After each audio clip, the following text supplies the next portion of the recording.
Yo, balik lagi di channel ini ya. Kali ini aku mau review simple aja ya. Ini kartu memori Lexar 32 GB.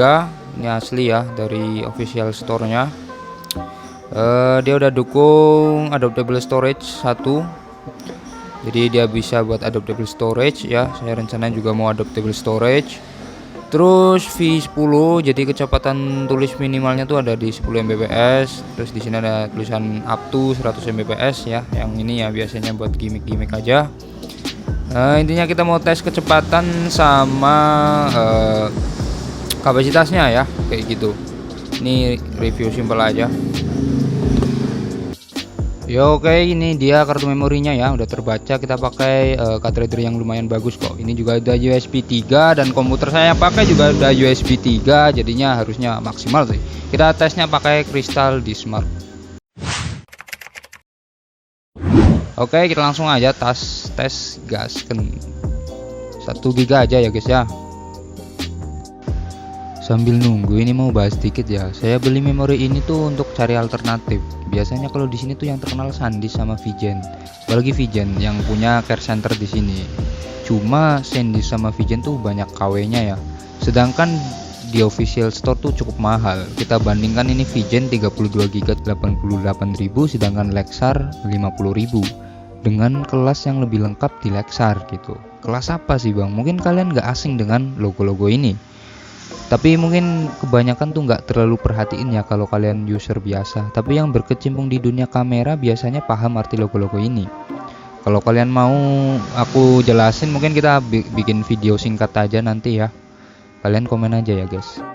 Untuk di Lexar sendiri ini kecepatan baca tulis minimalnya tuh ada di 10 Mbps gitu, sesuai dengan apa yang ada di logo gitu, F10, V10. Dan kita tes ya, ini menggunakan Crystal Dismark. Dia dapat 19,07 ya, berarti melebihi dan berarti bagus. Tapi nanti kita coba kalau udah penuh dites kayak gimana. Oke, masuk ke tes kapasitas. Di sini saya pindah file sampai memori ini hampir penuh. Dan kalau masih oke-oke aja, berarti ya kapasitasnya sesuai. Kita juga bisa perhatiin apakah kecepatan pindahnya stabil atau enggak.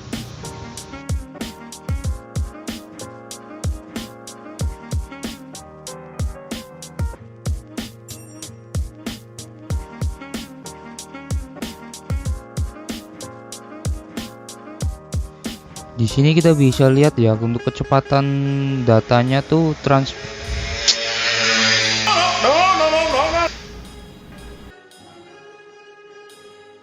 Di sini kita bisa lihat ya untuk kecepatan kopinya tuh cukup stabil ya, antara 17-18 gitulah. Nggak ada penurunan yang drastis banget, juga kenaikan yang drastis. Berarti bisa dibilang tuh kecepatannya memang stabil gitu.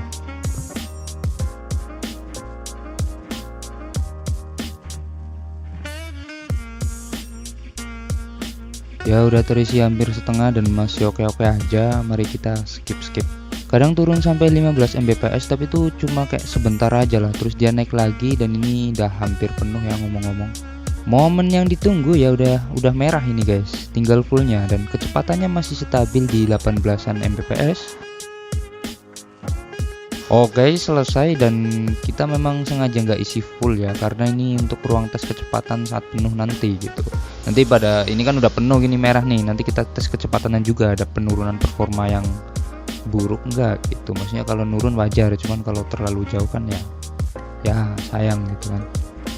Lagian memang memori tuh baiknya nggak diisi sampai merah gini ya guys ya, sisakan sedikit tuh buat dia nafas gitu kan. Dan ini kesimpulannya untuk kapasitas, dia lulus uji karena ini masih baik-baik aja, udah sampai merah gini, berarti bukan memori KW ya. Biasanya memori KW tuh nggak sesuai sama yang disertakan gitu. Oke, untuk stabilitas ini saya lupa rekam ya, jadi makin hemat lah kuota kalian. Intinya pada saat ini memori udah hampir penuh merah gitu, kecepatannya masih oke-oke aja lah, malah meningkat ya guys ya. Tapi sebenarnya nggak bener-bener meningkat sih. Ini kita bandingin sama yang tadi sebelum penuh.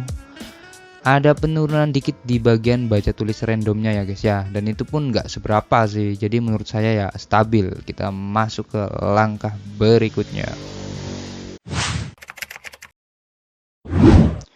Oke, kita masuk ke untuk sesi tanda A ini ya guys. Tanda A ini berguna untuk adaptable storage. Apa sih itu adaptable storage? Ya, kalian bisa tonton video saya, coba cek ke kanan atas ya, atau ke kolom komentar, itu di situ dibahas.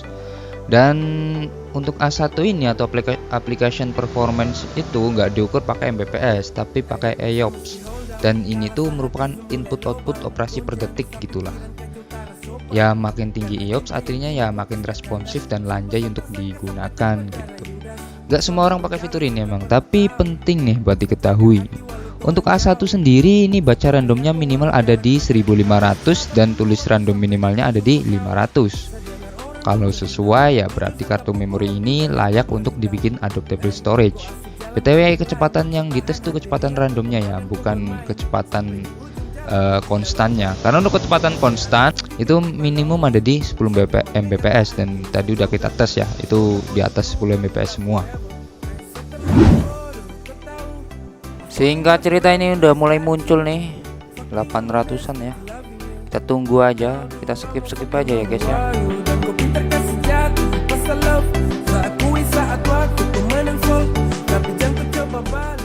Ya oke, momen yang ditunggu ya. Ini udah hampir selesai. Skornya juga udah muncul. Oke, ini skor yang kita dapatkan sesuai ya, kecuali yang 4K ini, dan tapi itu nggak terlalu jauh lah. Harusnya tuh minimalnya 500 ya. Maka dari itu aku menyebutnya layak untuk adaptable storage.